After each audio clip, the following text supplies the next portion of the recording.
dos problemáticas en específico.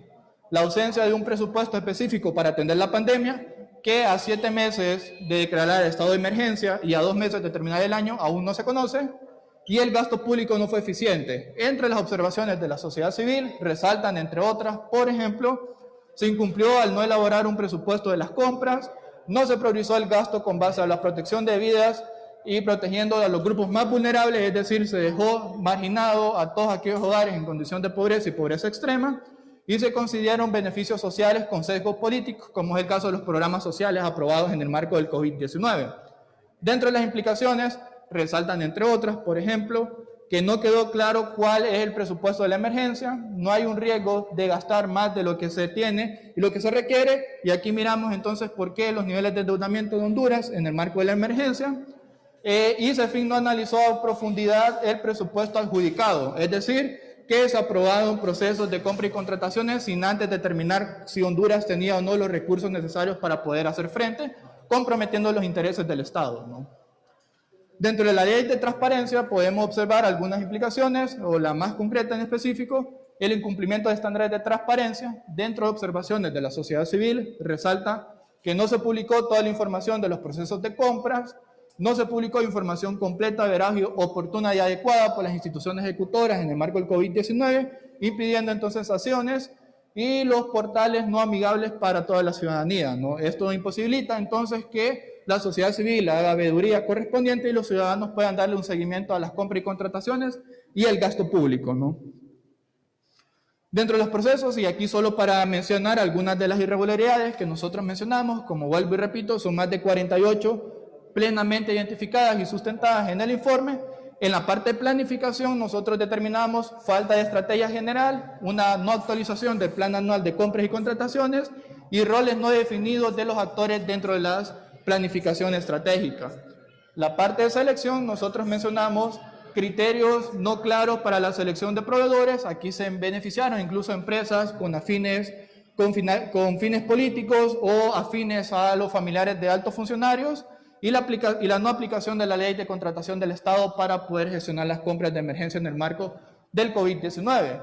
En la parte de contratación nosotros mencionamos, entre otras, que no se buscan los mejores intereses para el Estado y se privilegiaron a proveedores por sobre otros con capacidad necesaria. En la parte de ejecución, nosotros determinamos, por ejemplo, la no existencia de alineamientos estratégicos y verificación de bienes, y que no existe un plan real de seguimiento si se entregó o no todas unas de las compras realizadas. Por lo tanto, miramos entonces que hay muchas de las compras que aún siguen almacenadas en bodegas en diferentes ciudades del país, ¿no?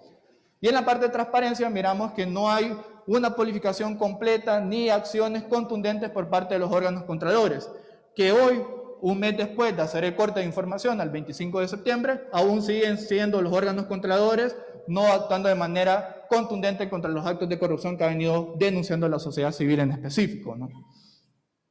Dentro del desempeño de los órganos, si bien es cierto, nosotros no evaluamos completamente, pero sí mencionamos al 25 de septiembre cuál era el desempeño de estos mismos. Es importante mencionar que el Tribunal Superior de Cuentas solo había publicado a esa fecha un informe de Inves Honduras y 9 comunicados relacionados al caso de Inves y algunas noticias relacionadas al caso de los hospitales móviles. La PGR hasta el momento sigue siendo ausente dentro de los órganos controladores del Estado, solo manifestando que está lista para actuar como parte de los abogados del Estado. Sin embargo, no han habido acciones contundentes. El Ministerio Público solo había manifestado que tenía unas 16 líneas de investigación y que habían realizado allanamientos a instituciones y a propiedades privadas de los altos funcionarios, que hasta hoy hay algunas acciones contundentes con 2 requerimientos fiscales contra Marco Bográn. Y el caso del Instituto de Acceso a la Información Pública solo había publicado un portal que difiere del portal de transparencia que tiene la Secretaría de Finanzas, y solo había publicado al 25 de septiembre 3 informes en específico. Lo que queremos decir con esto entonces es, por ejemplo, una comparación, que los órganos controladores del Estado al 25 de septiembre solo habían publicado 4 informes, 3 del IAP y 1 del Tribunal Superior de Cuentas, que hay lentitud y pocos hallazgos, y que tienen muchos recursos y tienen muy pocos resultados, y que además de eso, o que a pesar de eso, tienen acceso a toda la información de las instituciones por ley, en contraposición a la sociedad civil, que del 18 de marzo al 25 de septiembre habían publicado 31 informes de manera conjunta identificado plenamente más de 50 irregularidades y tienen evidentemente muchos menos recursos y más resultados. Estamos diciendo en pocas palabras que la sociedad civil es más eficiente que los órganos controladores del Estado, a pesar de tener obstáculos para poder acceder a la información pública, ¿no? Y aquí hay algo que ya me siento un poco más familiarizado, que es el tema del presupuesto. El FODE ha determinado que desde el 18, o desde inicios de año, perdón, hasta la fecha, el Estado de Honduras logró gestionar 77.300 millones de lempiras, lo que representa cerca del 27.34% del total del presupuesto general de la República para 2020, ¿no?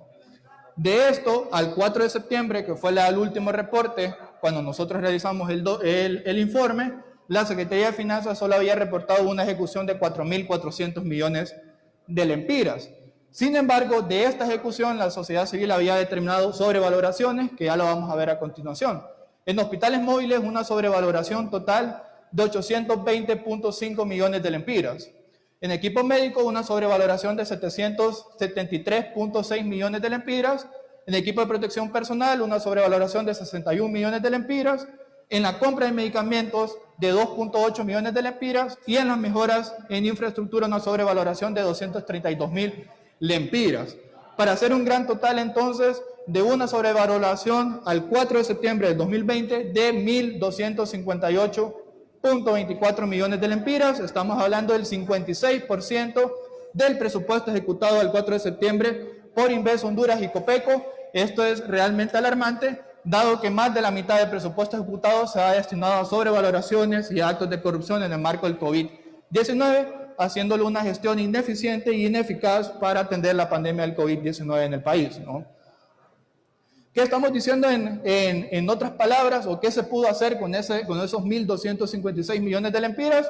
Por ejemplo, pagar 4 meses de salario a todo el personal médico del país, o invertir 35 millones de lempiras a cada uno de los hospitales que ya conforman la red hospitalaria nacional, o peor aún, comprar más de 6.740.747 kits de pruebas rápidas para COVID para poder ser aplicables al 73% de la población y tener en este momento determinado